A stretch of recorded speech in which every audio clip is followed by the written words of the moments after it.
اعوذ باللہ من الشیطان الرجیم بسم اللہ الرحمن الرحیم سبح للہ ما فی السماوات والارض وهو العزیز الحکیم لہ ملک السماوات والارض یحیی ویمیت وهو علی کل شیء قدیر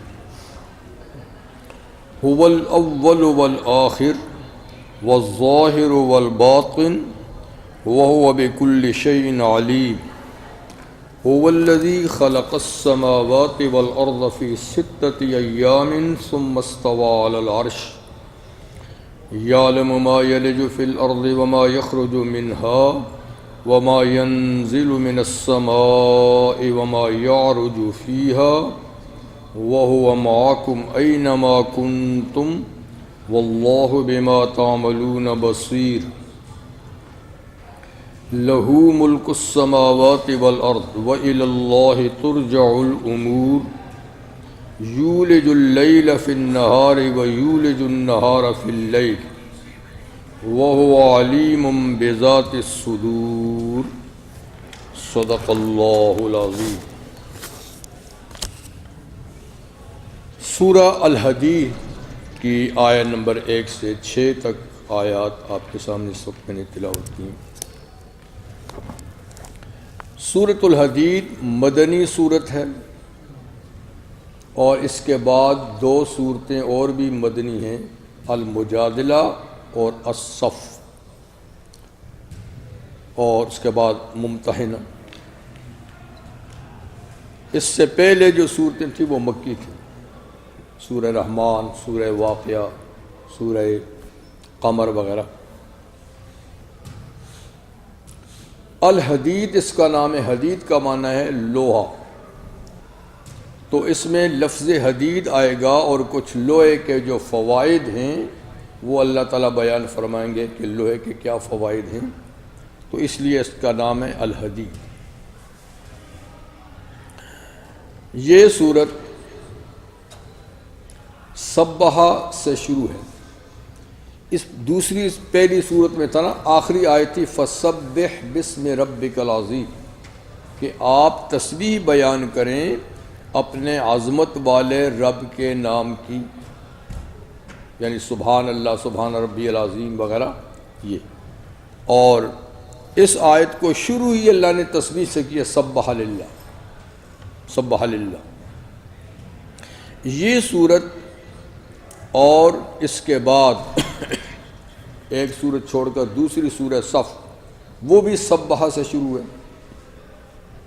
اس کے بعد سورہ ممتحنہ کو چھوڑ کر اگلی سورت یہ سورہ حشر، پھر سورہ صف، پھر اس کے بعد سورۃ الجمعہ، پھر ایک سورت چھوڑ کر سورہ تغابن۔ یہ سب یا سبح سے شروع ہیں یا یسبح سے، کچھ سبح سے کچھ یسبح سے، یعنی تسبیح کے کلمے سے شروع ہیں۔ ان صورتوں کو مسبحات کہتے ہیں، الحدید، الحشر، الصف، الجمعہ، التغابن، ان کو مسبحات کہتے ہیں۔ حدیث میں ہے کہ نبی کریم صلی اللہ علیہ وسلم سونے سے پہلے ان صورتوں کی تلاوت کرتے تھے، رات کو سونے سے پہلے ان صورتوں کی تلاوت کر کے پھر سوتے تھے۔ اس کے علاوہ اور بھی کئی صورتوں کی آپ تلاوت کرتے تھے، لیکن ان کی یہ بھی نبی کریم علیہ السلام نے فرمایا ہے کہ مسبحات جو صورتیں ہیں ان میں ایک آیت ایسی ہے جو 1000 آیتوں کا ثواب رکھتی ہے۔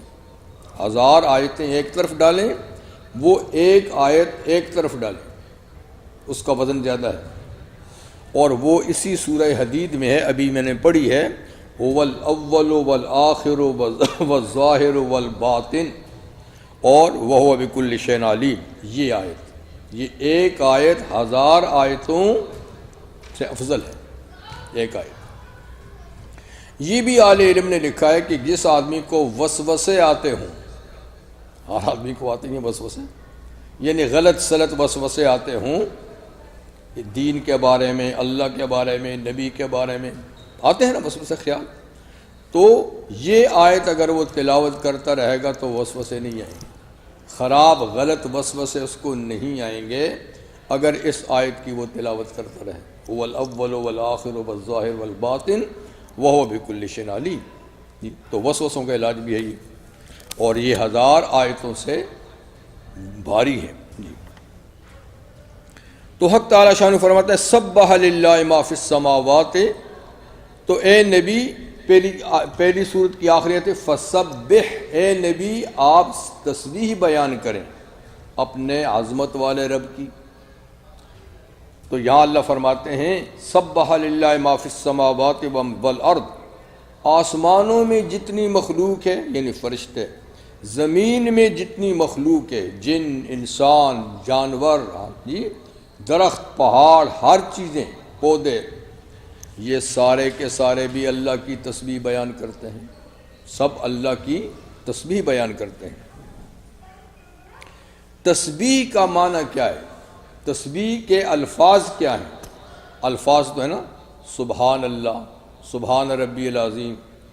یہ سبحان کا لفظ جو ہے یہ تسبیح ہے. اور تسبیح کا معنی کیا ہے؟ سبحان کا اس کا معنی ہے تنزیہ. تنزیہ کہتے ہیں کسی کو پاک بتانا کہ یہ پاک ہے. سبحان تنزیہ کا معنی کیا ہے؟ پاک. تو جب ہم کہتے ہیں سبحان اللہ تو اس کا معنی ہوتا ہے اللہ پاک ہے ان چیزوں سے جو اللہ کے مناسب نہیں. جو چیزیں اللہ کی شان سے مناسب نہیں اللہ ان سے پاک ہے. تو اللہ تو پاک ہے، ہمیں بھی چاہیے کہ اس کی پاکی کو بیان کریں کہ اللہ تو پاک ہے ہر ان چیزوں سے، ہر ان عیبوں سے جو آپ کی شایان شان نہیں، آپ کی شان کے مطابق نہیں. تو یہ معنی ہوتا ہے سبحان اللہ کا. پھر یہ تسبیح جو ہے یہ زبان سے کلمات کی شکل میں ہوتی ہے، سبحان اللہ و بحمدہ، سبحان اللہ العظیم. اور عقیدے اور یقین اور دل سے بھی تسبیح ہوتی ہے کہ دل میں یقین کیا جائے کہ اللہ تعالیٰ ہر عیب سے پاک ہے، ہر عیب سے پاک ہے. تو سبح للہ، اللہ کی تسبیح خواہیں، اللہ کی تسبیح بیان کرتی ہیں جو چیزیں آسمانوں میں ہیں، جو زمین میں. سورہ بنی اسرائیل یا سورہ اسراء بھی اس کو کہتے ہیں، اس میں اللہ فرماتے ہیں وَإِن مِّن شَيْءٍ إِلَّا يُسَبِّحُ بِحَمْدِهِ. کوئی چیز زمین، آسمان اور کائنات میں ایسی نہیں مگر ہر چیز اللہ کی تسبیح بیان کرتی ہے. وَلَٰكِن لَّا تَفْقَهُونَ تَسْبِيحَهُمْ، لیکن تم اے انسانوں ان کی تسبیح کو نہیں جانتے کہ وہ کس طرح کرتے ہیں. تم ان کی زبان نہیں جانتے، ان کی تسبیح کا طریقہ تم نہیں جانتے. پر سورہ نور میں ہے کل قد علم صلاتہ و تسبیحہ، کہ سب مخلوق اللہ کی نماز پڑھنی بھی جانتی ہے کہ خدا کی نماز کیسے پڑھتے ہیں، وہ تسبیحہ، اور ساری مخلوق اللہ کی تسبیح بیان کرنا بھی جانتی ہے کہ خدا کی تسبیح کیسے ہوتی ہے. تو ہر مخلوق گویا تسبیح بیان کرتی ہے یا زبان سے یا اپنے حال سے، یا زبان سے یا حال سے. حال کا مطلب یہ کہ ہر چیز کو اللہ تعالیٰ نے جس شکل میں، جس صورت میں، جس کام کے لیے بنایا ہے یہ بھی تسبیح ہے، یہ بھی تسبیح ہے. یعنی جب وہ اپنی ڈیوٹی انجام دیتی ہے مخلوق، تو مخلوق کا ڈیوٹی انجام دینا یہ بھی تسبیح ہے، یہ اس کی نماز ہے. پہاڑ بیٹھے ہوئے ہیں، بیٹھنا، درخت کھڑے ہیں، کھڑے رہنا، شاخیں جھکی ہوئی ہیں، ان کا جھکنا. 4 پاؤں والے جانور رکوع میں رہتے ہیں ہمیشہ، درخت ہمیشہ قیام میں رہتے ہیں، شاخیں بھی جھکی ہوتی ہیں، دونوں رکوع میں ہوتی ہیں. پہاڑ قعود میں ہوتے ہیں، قاعدے میں بیٹھے ہوئے ہیں اور جب ہوائیں چلتی ہیں تو درختوں سے آواز آتی ہے شوں شوں کی، یہ تسبیح ہے. پہاڑ بیٹھے بیٹھے بھی تسبیح بیان کرتے ہیں. وہی بات ہے کہ ہم ان کی تسبیح نہیں نہ سنتے ہیں نہ ان کا مطلب جانتے ہیں.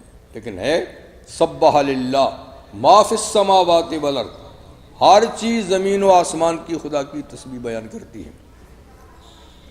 وَهُوَ الْعَزِيزُ الْحَكِيمُ، اللہ غالب ہے، اس پر کوئی غالب نہیں۔ وَاللَّهُ غَالِبٌ عَلَىٰ أَمْرِهِ، اللہ اپنے فیصلوں پر غالب ہے، جو چاہے فیصلہ کرے کوئی اسے روک نہیں سکتا۔ اور الحکیم، اللہ حکمت والا بھی ہے، اس کا کوئی کام حکمت سے خالی نہیں، ایک نہیں، اللہ کے کاموں میں بے شمار حکمتیں ہیں۔ لہو ملک السماوات والارض، اسی کی ہے حکومت آسمانوں اور زمین کی۔ حقیقتاً حکومت زمین و آسمان کی کس کی ہے؟ اللہ کی، وہ حاکم مطلق ہے۔ اور پھر قل اللہم مالک الملک تؤتی الملک من تشاء، کہہ دیجئے اے اللہ اصل مالک ملک کا تو ہی ہے، پھر تو اپنی مرضی سے جس کو چاہتا ہے کچھ ملک دے دیتا ہے، کچھ دنوں کے لیے حکومت دے دیتا ہے، اور پھر تنزع الملک ممن تشاء، جس سے چاہتا ہے وہ حکومت لے بھی لیتا ہے، کیونکہ اصل حکومت تیری ہے۔ تو جب چاہتا ہے کسی کو دے دیتا ہے، جب چاہتا ہے اس سے لے لیتا ہے۔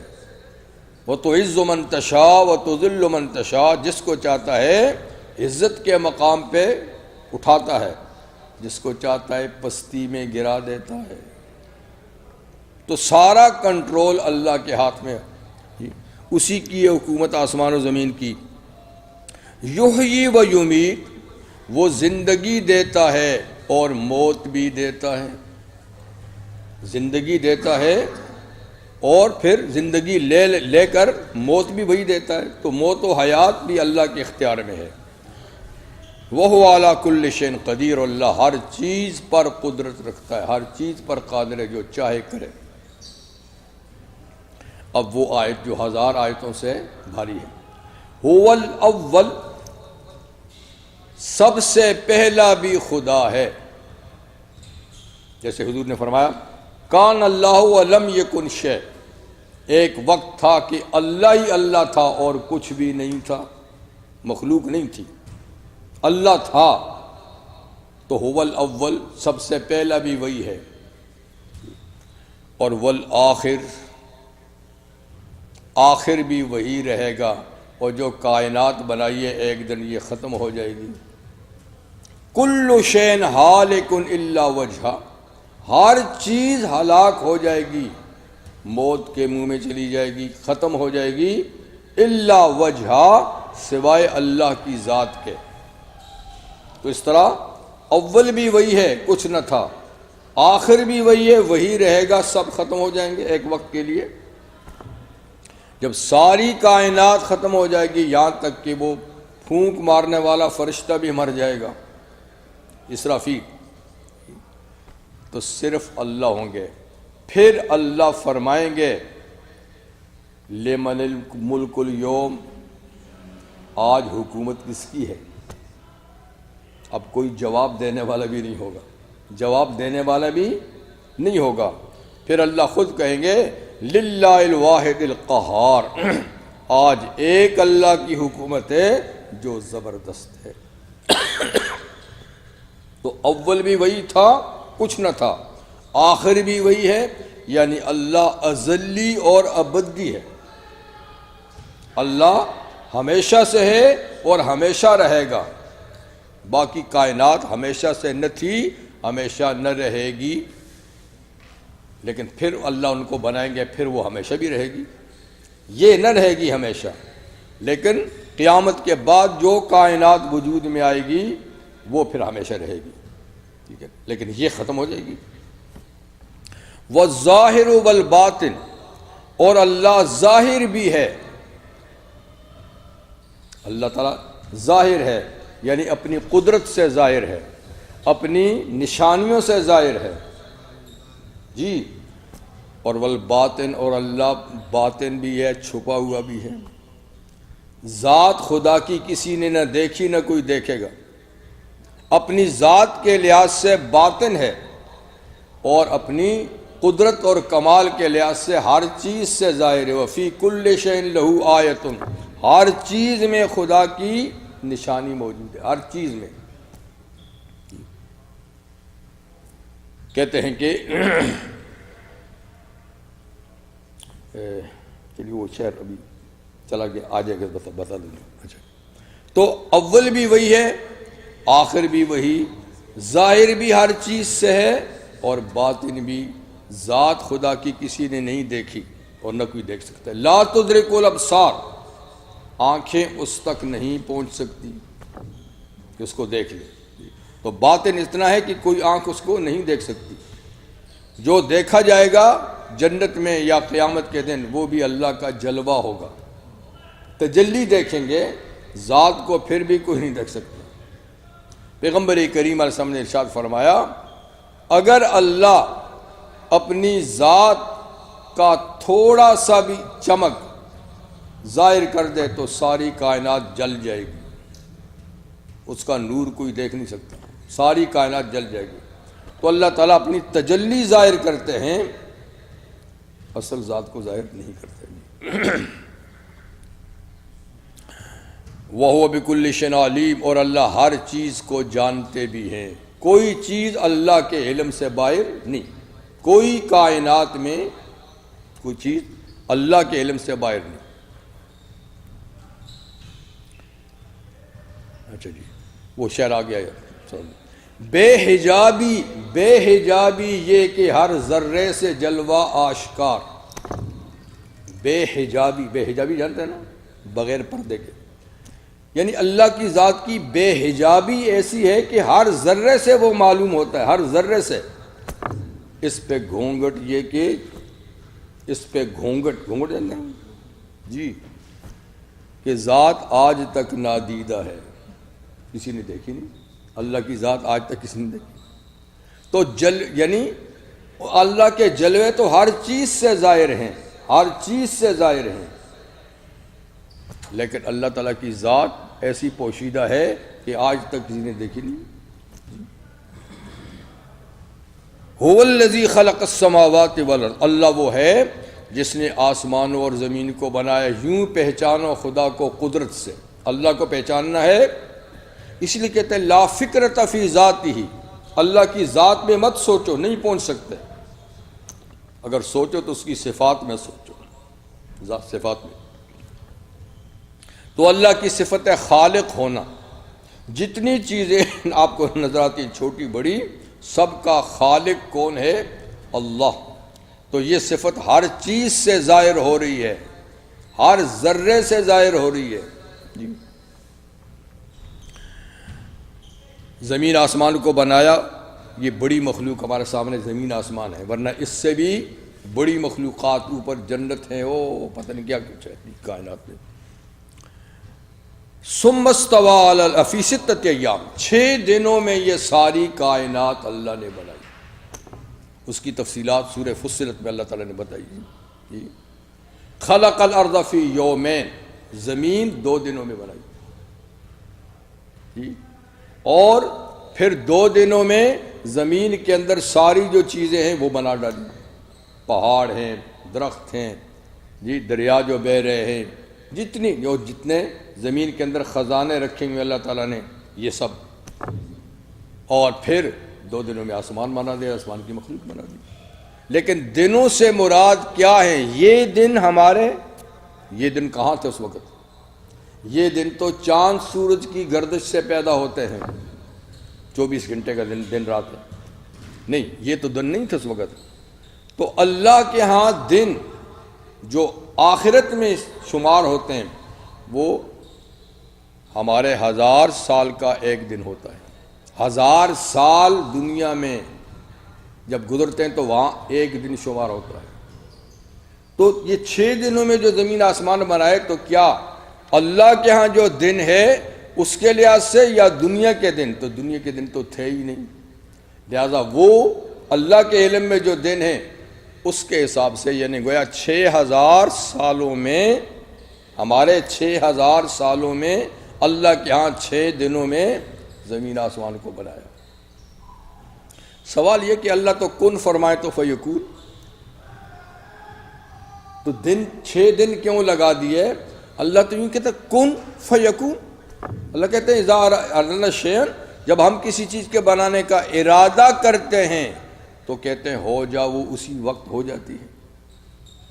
تو اہل علم فرماتے ہیں کہ بے شک اللہ یہ ساری کائنات کن سے بھی بنا سکتے تھے، مگر 6 دنوں میں بنائی، یہ تعلیم دینے کے لیے، انسانوں کو تعلیم دینے کے لیے کہ جلدی مت کرو، آہستہ آہستہ کام کرو، سوچ سمجھ کے کام کرو. حدیث میں بھی ہے التودۃ من الایمان، جی من اور الحجر من التودۃ من الرحمن اور والحجرۃ من الشیطان، جلد بازی شیطان کا کام ہے اور آہستگی رحمان کا کام ہے. رحمان جب کوئی بناتا ہے، کیا کام کرتا ہے، وہ آہستہ آہستہ آہستہ، اور شیطان جلد باز ہے. تو گویا تعلیم کے لیے کہ جلد بازی نہ کیا کرو، بلکہ رفتہ رفتہ سکون سے کام کرو. پھر کیا ہوا، 6 دنوں میں کائنات بنائی تو ثم استوی علی العرش، پھر اللہ عرش پر مستوی ہوئے. عرش سب سے بڑی کائنات ہے، پوری کائنات میں سب سے بڑی مخلوق عرش ہے. جیسے نا وَهُوَ رَبُّ الْعَرْشِ الْعَظِيمِ، وَهُوَ رَبُّ الْعَرْشِ الْعَظِيمِ. تو عرش عظیم کا اللہ رب ہے، مالک ہے. وہ ساری کائنات کو عرش عظیم نے اپنے اندر لے رکھا ہے. دیکھیں 2 چیزیں، وسع کرسیہ السماوات والارض، اللہ کی جو کرسی ہے وہ سارے آسمان و زمینوں کے لیے وسیع ہے، ساری اس کے اندر ہیں. حدیث میں ہے کہ اتنی بڑی کرسی ہے کہ 7 زمین آسمان اس کے اندر اگر ڈالو یوں ہے جیسے کہ ایک میدان میں چند پینیاں ڈال دو ایک بڑے میدان میں. اس طرح کرسی کے مقابلے میں زمین آسمان ہے، عرش اس سے بھی بڑا. تو پھر اللہ عرش پہ مستوی ہوئے. عرش کا اصل معنی تو نا تخت شاہی، یعنی وہ تخت جس پہ بادشاہ بیٹھتا ہے. تو اللہ تعالیٰ تو اس طرح انسانوں کی طرح تھوڑا بیٹھتا ہے، مخلوق کی طرح، وہ تو جسم سے پاک ہیں. تو اللہ عرش پہ کیسے مستوی ہیں اس کی حقیقت اللہ جانتے ہیں، ہمیں پتہ نہیں. اتنا پتہ ہے کہ اللہ زمین و آسمان بنانے کے بعد عرش پر مستوی ہوئے، پر کیسے ہوئے حقیقت نہیں جانتے، لفظی معنی جانتے ہیں.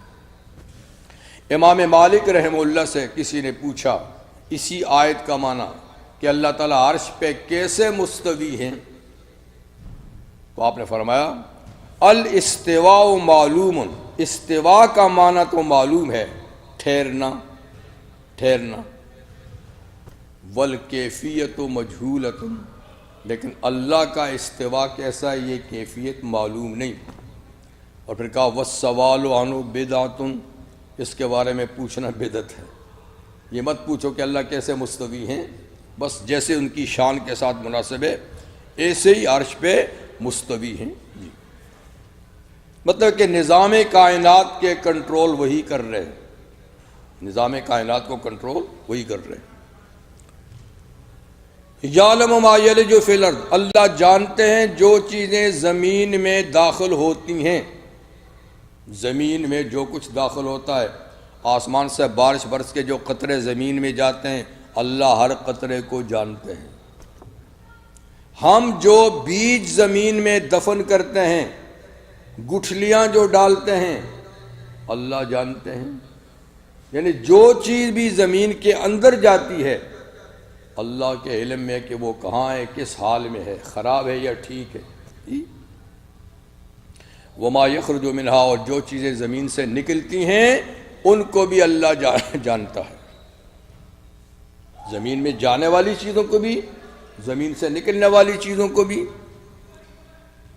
وما ينزل من السماء، اور جو قطرات آسمان سے اترتے ہیں یا جو اللہ کا حکم اوپر سے آتا ہے، ہر قسم کا حکم جو فرشتے اوپر سے لاتے ہیں، چاہے بارش ہے، چاہے روزی کے احکامات ہیں، یا کچھ بھی آسمان کی طرف سے جو بھی آتا ہے نازل ہوتا ہے، اللہ کے علم کے اندر ہوتا ہے۔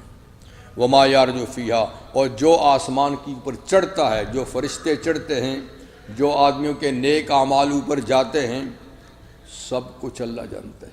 جو وہاں سے آتا ہے، جو اوپر جاتا ہے، جو زمین میں جاتا ہے، جو زمین سے نکلتا ہے، سب اللہ جانتے ہیں۔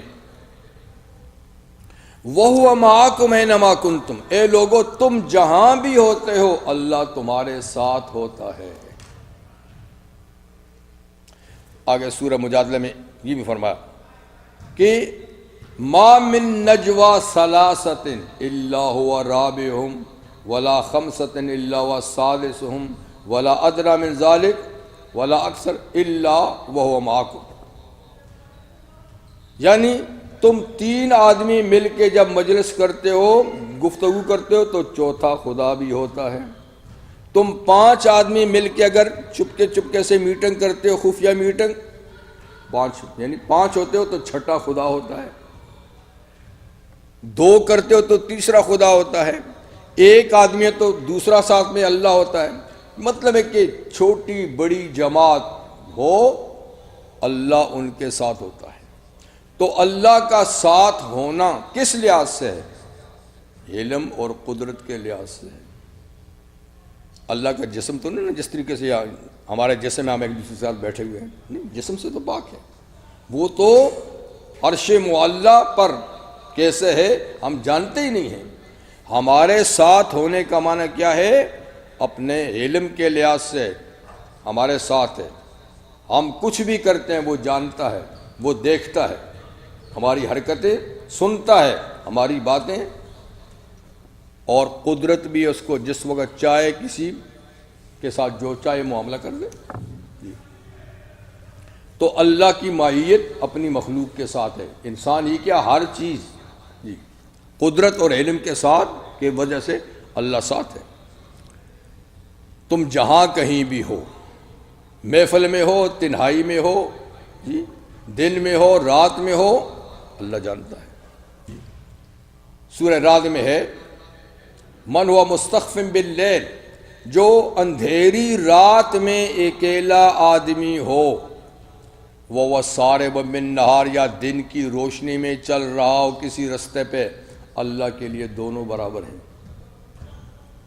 وہ اندھیری گھپ رات میں بھی اس آدمی کو ایسا ہی دیکھتا ہے جیسے کہ کسی دن والے روشنی والے آدمی کو دیکھتا ہے۔ اللہ کے لیے روشنی اور اندھیرا کوئی معنی نہیں رکھتا، سب برابر ہے۔ بات چپ کے کرو یا زور سے کرو، اللہ سب کی سنتا ہے، اس کے لیے آہستہ اور زور کوئی معنی نہیں رکھتا، یہ ہمارے لیے ہے۔ واللہ بما تعملون بصیر، اللہ جو بھی تم عمل کرتے ہو دیکھتا ہے۔ کوئی عمل بھی ہمارا چھپا ہوا نہیں ہے، کوئی عمل بھی چھپا ہوا نہیں ہے۔ تو بتانا یہ کہ جب کوئی عمل چھپا ہوا نہیں تو ہر عمل کا میں محاسبہ بھی کروں گا، حساب بھی کروں گا، اور اس پہ جزا یا سزا بھی دوں گا، اس لیے کہ کوئی عمل مجھ سے چھپا ہوا نہیں۔ لہو ملک السما، پھر فرماتے ہیں یہ دوبارہ، لہو ملک السماوات والارض، اللہ ہی کا ہے، اللہ ہی کی ہے حکومت آسمانوں اور زمین کی، یہ پہلے بھی گزرا تھا۔ پھر وَإِلَى اللَّهِ تُرْجَعُ الْأُمُورُ، لیکن اس کے ساتھ یہ فرمایا کہ سارے معاملات بالآخر اللہ کی طرف پلٹ کے جائیں گے۔ جو کچھ ہو رہا ہے رزلٹ کہاں جائے گا؟ ہر آدمی کے اعمال کا، ہر چیز کا اللہ کی طرف۔ تو یہ کائنات بے مقصد نہیں بنائی کہ یوں بنائی اور یوں اس کو ختم کر دیں گے، اس کے بنانے کا ایک بہت بڑا مقصد ہے، لِيَبْلُوَكُمْ أَيُّكُمْ أَحْسَنُ عَمَلًا، فرمایا اس لیے بنائی ہے تاکہ اللہ آزمائے تم کو، تم میں اچھے کام کون کرتا ہے، اور اچھے کاموں کا بدلہ پھر دے گا۔ قیامت اس لیے ہوگی، جو برا کرے گا اس کا بھی بدلہ ہوگا، جو نیک کرے گا اس کا بھی بدلہ ہوگا۔ تو سارے کام اللہ کی طرف پلٹ کے جائیں گے، سارے حساب کتاب اس کے پاس۔ یولج اللیل فی النہار، اللہ ہی ہے جو داخل کرتا ہے رات کو دن میں، وَیُولِجُ النَّہَارَ فِی اللیل، اور دن کو رات میں داخل کرتا ہے۔ تو تو دن رات اسی نے بنائے ہیں، لگاتار چل رہے ہیں. رات آتی ہے دن غائب، دن آتا ہے رات غائب. بیچ میں وقفہ نہیں ہے کہ رات چلی گئی ہے ابھی دن نہیں آیا، ایسا نہیں. یا دن چلا گیا ابھی رات نہیں آئی، بالکل ایک دوسرے میں داخل ہیں، ایک دوسرے میں داخل ہیں. اور داخل کا یہ معنی بھی ہے کہ کبھی رات کا کچھ حصہ خدا دن میں داخل کر کے دن کو لمبا کر دیتا ہے، کبھی دن کا کچھ حصہ رات میں داخل کر کے رات کو لمبا کر دیتا ہے. تو موسم میں ہوتی نا، کبھی رات لمبی کبھی دن لمبا. تو یہ کیا ہے؟ ایک کا حصہ اس میں چلا گیا، ایک کا حصہ اس میں چلا گیا. تو یہ کام بھی اللہ کا ہے، دن رات کو چھوٹا بڑا کرنا. وَهُوَ عَلِيمٌ بِذَاتِ الصُّدُورِ، اور اللہ سینے والوں کو جانتے ہیں، یعنی سینے میں جو راز ہیں، وسوسے ہیں، خیالات ہیں، اللہ ان کو بھی جانتا ہے. یعلم ما توسوس به نفسہ، آدمی کے دل میں جو خیال پیدا ہوتا ہے اللہ جانتا ہے، اللہ جانتا ہے. ٹھیک ہے نا، اس سے خیال بھی پوشیدہ نہیں ہے. یہ ساری تو اللہ نے اپنی صفات بیان کر دی کہ مجھے پہچاننا ہے تو یہ میری صفات ہے. ذات سے نہیں پہچان سکتے، صفات سے پہچانو، یہ صفات ہے. اب اس کے بعد اللہ تعالیٰ ایمان کا ذکر فرماتے ہیں، جس پر آخرت کی نجات کا دار و مدار ہے. اصل چیز وہ ایمان ہے. ایمان نہیں کوئی نیکی کام نہیں آئے گی، اور ایمان ہے کوئی نیکی نہیں بالآخر جنت میں چلا جائے گا. ایمان ایک ایسی نیکی ہے کہ یہ اس کو جہنم سے کبھی نہ کبھی ضرور نکالے گی. تو اس لیے اصل چیز، بنیاد اعمال کی وہ ایمان پر ہے. اس لیے سب سے پہلے ایمان ہی کی دعوت دی جاتی ہے، اعمال کی بعد میں. حضرت معاذ رضی اللہ عنہ کو حضور صلی اللہ علیہ وسلم نے یمن کا حاکم بنا کر بھیجا، اور ساتھ میں مبلغ بھی تھے، حاکم بھی تھے، دونوں کام تھے، دونوں ڈیوٹی تھی. یعنی تبلیغ بھی کرنی ہے ان کو، لوگوں کو، اور حاکم بھی آپ ہیں. تو آپ نے فرمایا کہ معاذ تم یمن جا رہے ہو تو یمن میں اہل کتاب رہتے ہیں، یہود بھی ہیں، عیسائی بھی ہیں، مشرک بھی تھے، لیکن فرمایا کہ یہ پڑھے لکھے لوگ بھی وہاں رہتے ہیں. تو جب تم جاؤ تو سب سے پہلے ان کو اللہ کی دعوت دینا، سب سے پہلے. اب سوال یہ پیدا ہوتا ہے کہ وہ تو اللہ کو مانتے ہیں دونوں، یہود بھی کہ خدا ہے، بلکہ وہ تو توحید کو مانتے ہیں، اور عیسائی چلو 3 مانتے ہیں یا جتنے مانتے ہیں، لیکن اللہ کو تو مانتے ہیں نا.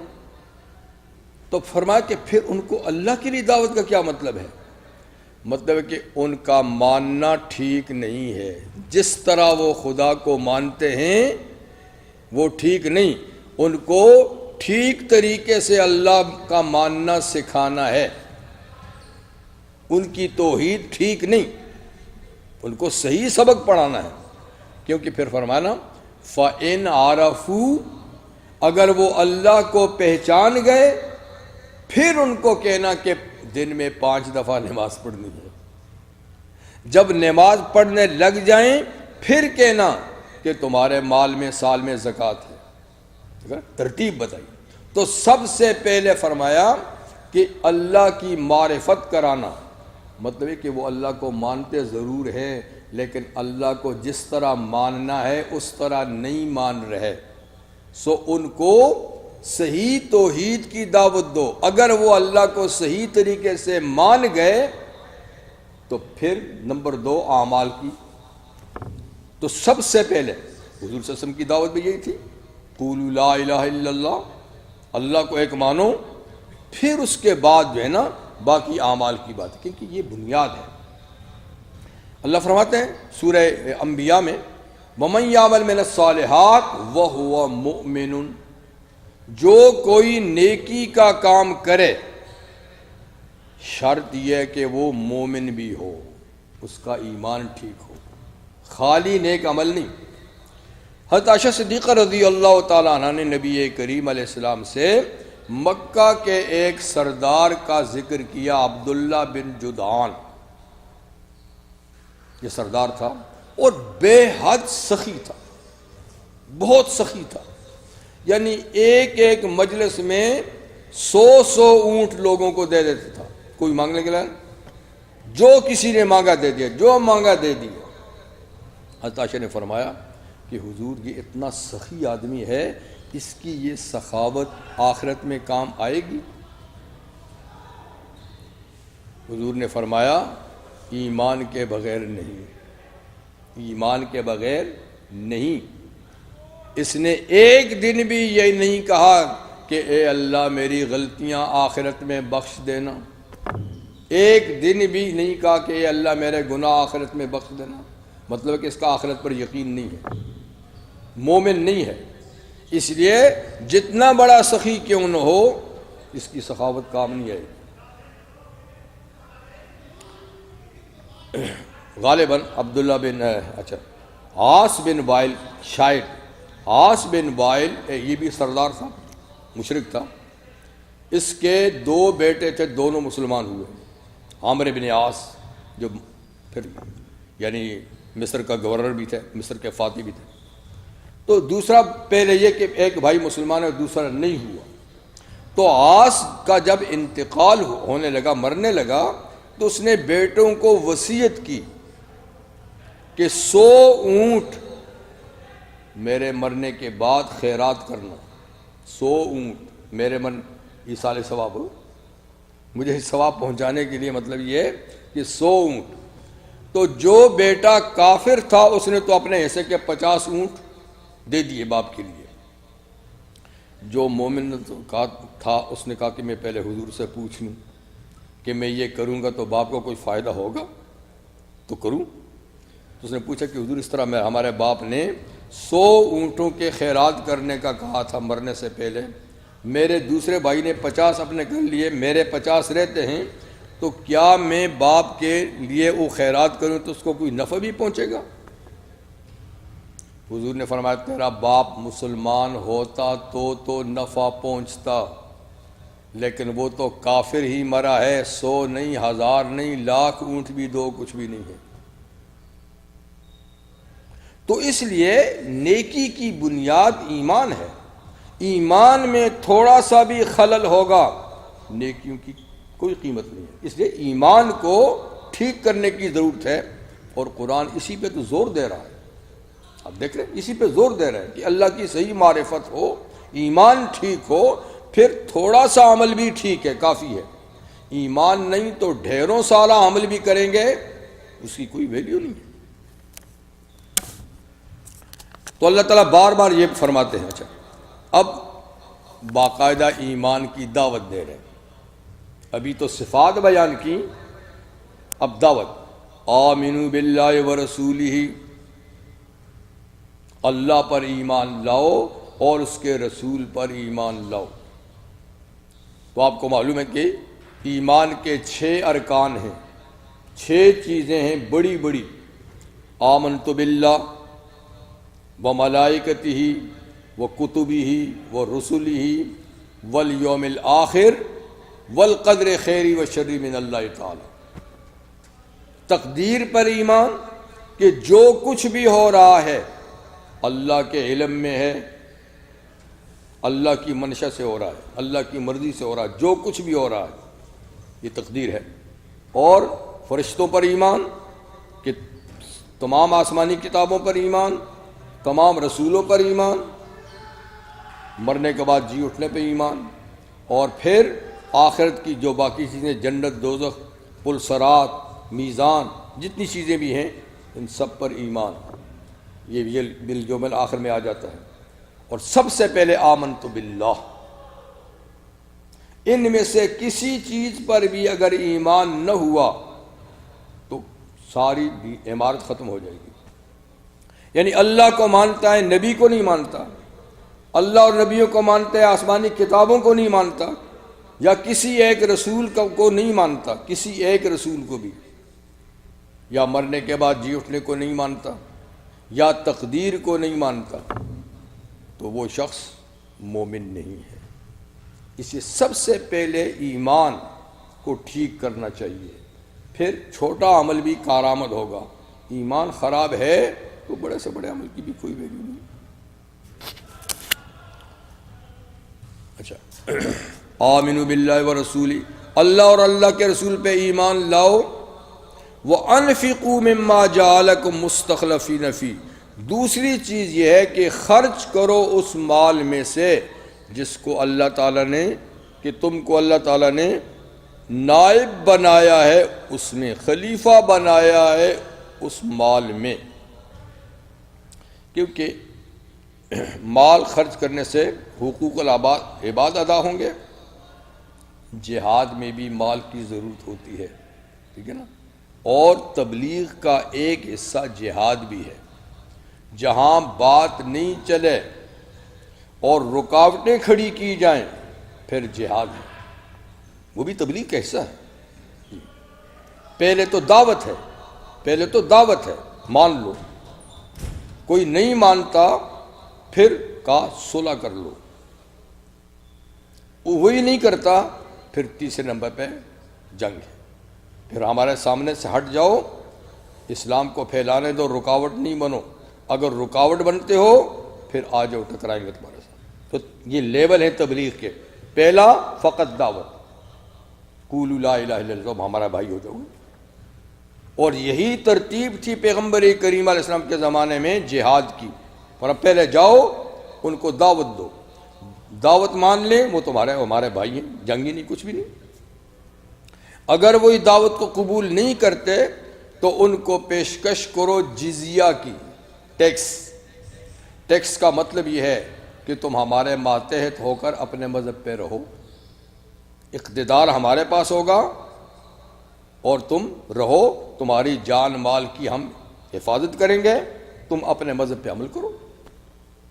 یہ پیشکش بھی نہیں مانتے تو پھر ان کے ساتھ جنگ ہے۔ اس کا مطلب ہے کہ پھر آپ کا رستہ وہ روکتے، آپ کا پیغام آگے نہیں پھیلانے دیتے، تو پھر اس رکاوٹ کو ہٹاؤ۔ اس میں مال کی بھی ضرورت ہے، جان کی بھی ضرورت ہے۔ جی اچھا، تو فرمایا کہ خرچ کرو اس مال میں سے کہ اللہ نے تم کو اس میں خلیفہ بنایا ہے۔ خلیفہ کا مطلب ہے کہ وہ تمہارا مال نہیں ہے، ہم نے دیا ہے، ہم نے دیا ہے، چاہے ہم نے وراثت میں دیا ہے، ماں باپ کی وراثت میں تمہیں ملا ہے، چاہے ہم نے جو تمہیں طاقت قوت دی تھی تم نے کمایا ہے تو بھی ہمارا دیا ہوا ہے جی، اور چاہے تم دشمن کو زیر کر کے غنیمت حاصل کرو وہ بھی ہمارا ہی دیا ہوا ہے کہ اس کے ہاتھ سے چھین کے۔ تو ہر صورت میں جو مال ہے وہ تمہارا ذاتی نہیں، ہمارا دیا ہوا ہے، تو اس میں سے پھر کچھ حصہ خرچ کرو۔ ایمان پھر انفاق، دو چیزیں۔ فالذین آمنوا منکم، وہ لوگ جو تم میں سے ایمان لائے، اس دعوت کو قبول کر لی، ایمان لائے، وانفقوا، اور انہوں نے پھر مال بھی خرچ کیا جیسے یہاں حکم دیا ہے، یعنی جنہوں نے یہ دونوں باتیں مان لیں، لہم اجر کبیر، ان کے لیے بہت بڑا ثواب ہم نے تیار کیا ہوا ہے۔ اجر کبیر، بہت بڑا ثواب ہے جو اس دعوت کو قبول کرے، ایمان بھی لائے، انفاق بھی کرے۔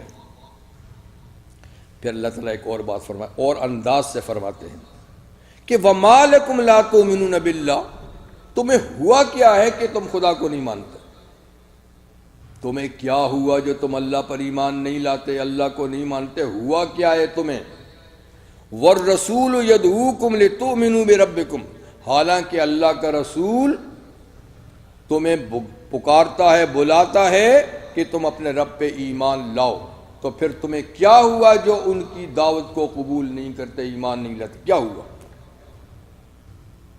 وَقَدْ أَخَذَ مِيثَاقَكُمْ، جی، اور حالانکہ تم سے عہد لیا تھا اللہ نے، وعدہ لیا تھا اللہ نے تم سے، کب؟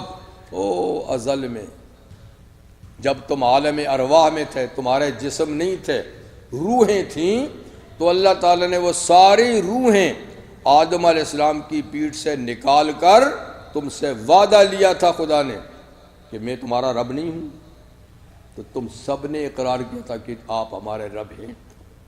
تو آج وہ وعدہ میرا نبی تمہیں یاد دلاتا ہے کہ تم اللہ سے وعدہ کر کے آئے تھے کہ تو ہمارا رب ہے، آج اس کی دعوت کو کیوں قبول نہیں کرتے؟ کیا ہوا؟ ان کنتم مؤمنین، اگر تم مومن ہو تو اس بات کو یاد کرو کہ تم اللہ سے وعدہ کر کے آئے ہو ازل میں۔ اگر تمہیں وعدہ یاد نہیں تو میں نے رسول بھیجا، وہ تمہیں یاد دلا رہا ہے کہ تم خدا سے وعدہ کر کے آئے ہو۔ اب وہ دعوت دیتا ہے تو کیوں قبول نہیں کرتے؟ الستو بربکم، جی اچھا جی۔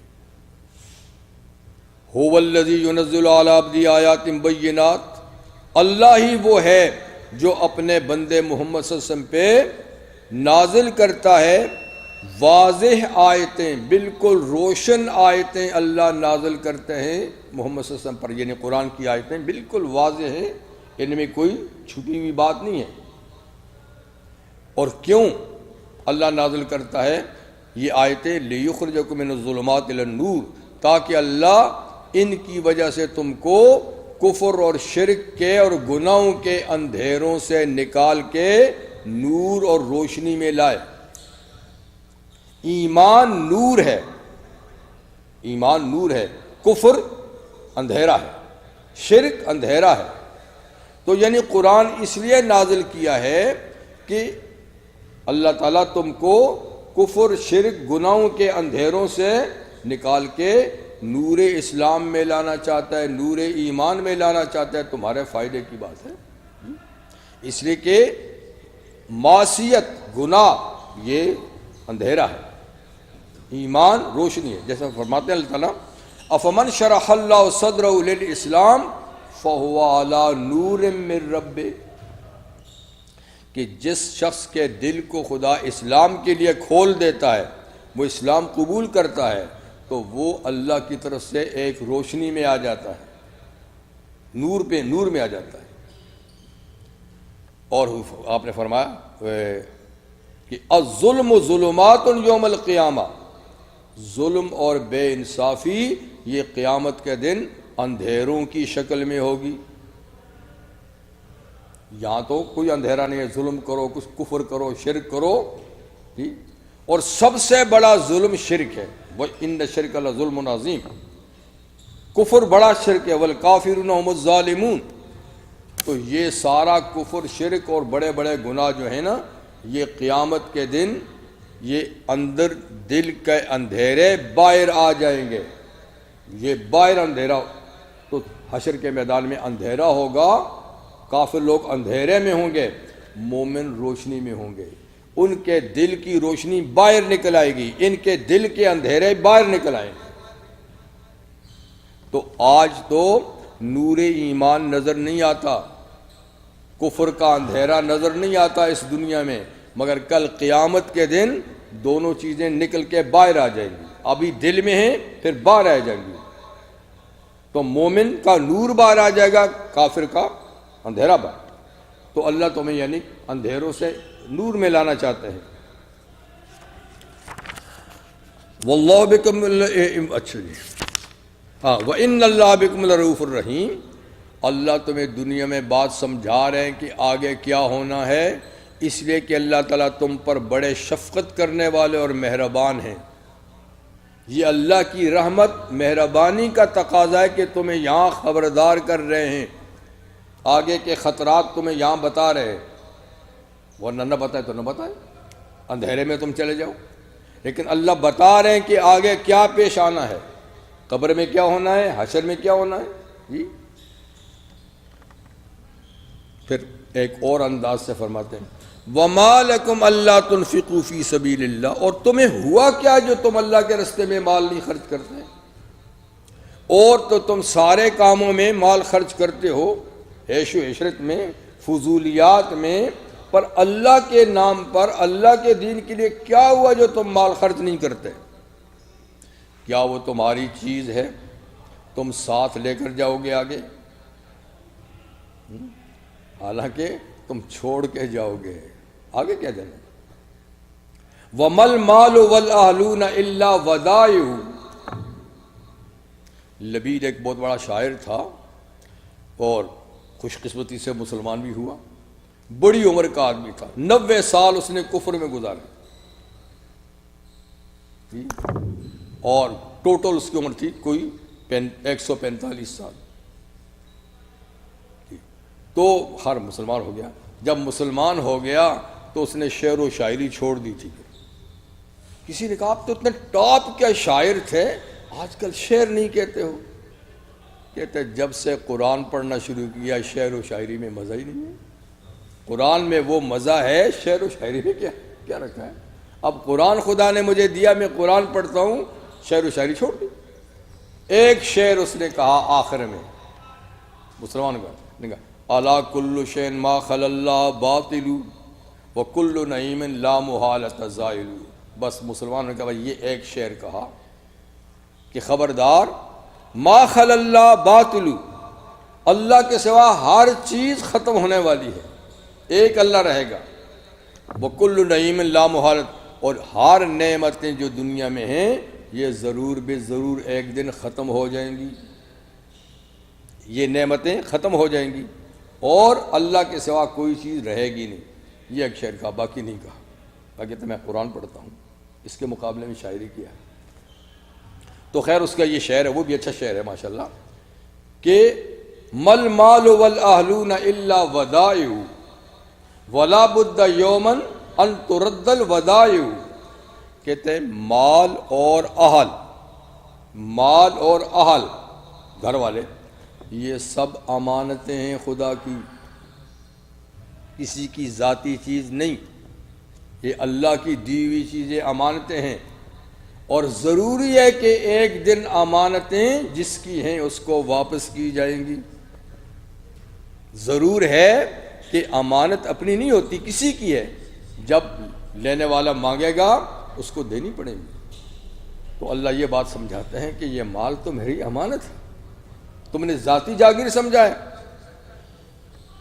تو کیا ہوا جو تم نہیں اللہ کے راستے میں خرچ کرتے. اللہ کا دیا ہوا مال, وَلِلَّهِ مِيرَاثُ السَّمَاوَاتِ وَالْأَرْضِ, حالانکہ اللہ ہی کو رہ جائے گی میراث زمین و آسمان کی. اب تو میراثیں تقسیم ہوتی ہیں, یہ مرا تو اس کو بھی نہیں, وہ مرا گیا تو یہ سلسلہ قیامت تک جائے گا. اور جب قیامت بپا ہوگی سارے مر جائیں گے تو یہ میراث کس کے پاس رہ جائے گی؟ اللہ کے لیے رہ جائے گی, اسی کی تھی اسی کے لیے رہ جائے گی. اچھا, لا یستوی منکم من انفق من قبل الفتح وقاتل. اب اللہ تعالیٰ صحابہ کرام کے 2 طبقے بیان کرتے ہیں کہ وہ صحابہ جنہوں نے مکہ فتح ہونے سے پہلے اللہ کے نام پہ خرچ کیا, وہ ان کے ساتھ برابر نہیں جنہوں نے مکہ فتح ہونے کے بعد خرچ کیا.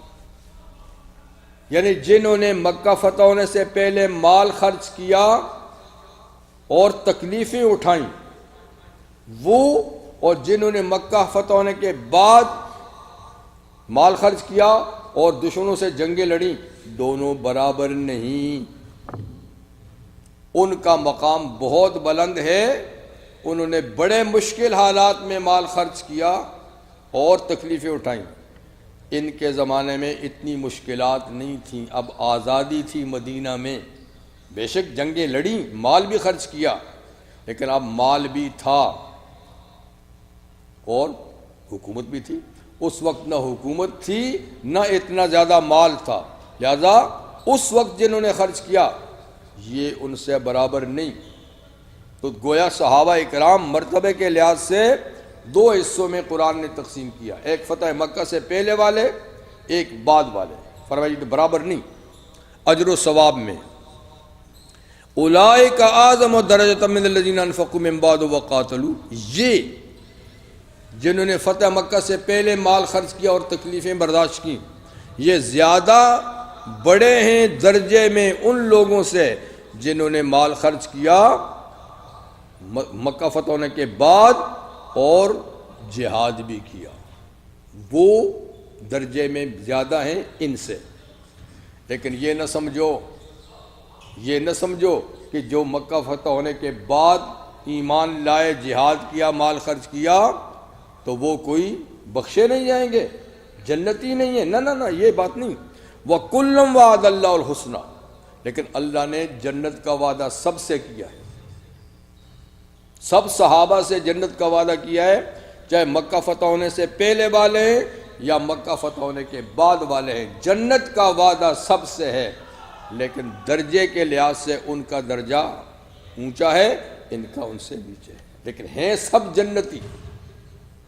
اب دیکھیے کتنی وضاحت سے یہ آیت صحابہ کے جنتی ہونے کو بتا رہی ہے۔ اور کچھ لوگ ہیں جو ان کے بارے میں غلط زبان استعمال کرتے ہیں، غلط نظریہ رکھتے ہیں، معاذ اللہ ثم معاذ اللہ، کہ حضور کے بعد یہ سارے بگڑ گئے تھے اور حضور کی زندگی میں بھی دل سے مسلمان نہیں تھے۔ ایسے ظالم ہیں، ایسے ظالم لوگ، یعنی لالچ کی وجہ سے کلمہ پڑھتے تھے، دل سے نہیں۔ اللہ فرماتے ہیں کہ میں نے تم سے جنت کا وعدہ کیا ہے۔ کیا اللہ کسی منافق سے جنت کا وعدہ کرتے ہیں؟ کسی لالچی سے کرتے ہیں؟ یہ سب اجلے دل والے تھے، لیکن ہماری ہسٹریاں لکھنے والے بھی ایسے ہی ہیں۔ اب ہسٹری کو مانیں یا قرآن کو مانیں؟ کہتے ہیں فلاں تاریخ میں یہ لکھا ہے، فلانی تاریخ میں، ارے ان تاریخوں کو اٹھا کر آگ میں ڈالو۔ تاریخ لکھنے والے مورخ ہیں، جھوٹ سچ سب کچھ لکھ دیتے ہیں، یہ خدا کی سچی کتاب ہے۔ جب اللہ ان سے جنت کا وعدہ کرتے ہیں تو اللہ اولئک الذین امتحن اللہ قلوبہم للتقوی، اللہ ایسا وعدہ نہیں کرتے، وہ دلوں کے تقوی کو پرکھ کر، امتحان لے کر تب وعدہ کرتے ہیں۔ اللہ فرماتے ہیں صحابہ کے دلوں کو ہم نے تقوی کے لیے پرکھ لیا، کھرے دل ہیں ان کے، رضی اللہ عنہم ورضوا عنہ، اللہ ان سے راضی اور یہ اللہ سے راضی۔ تو کیا یہ ہماری والی بات نہیں کہ ہم کسی کے نعرے پہ جا کے کہیں یہ بڑا اچھا آدمی ہے، ووٹ ڈال دیں اور بعد میں کچھ نکل جائے؟ اس لیے کہ ہمیں دل کا پتہ نہیں ہے، ہمیں اس کے مستقبل کا پتہ نہیں ہے کہ آج کیا کہتا ہے، کل کیا کرے گا۔ اللہ جس کے بارے میں فیصلہ کرتے ہیں وہ اس کی ماضی، حال، مستقبل سب کو جانتے ہیں، تب فیصلہ کرتے ہیں۔ تو اللہ نے فرمایا کہ ان سے جنت کا وعدہ ہے، جو پہلے والے ہیں جو بعد والے ہیں، درجہ الگ، اونچ نیچ، لیکن ہیں سب جنتی۔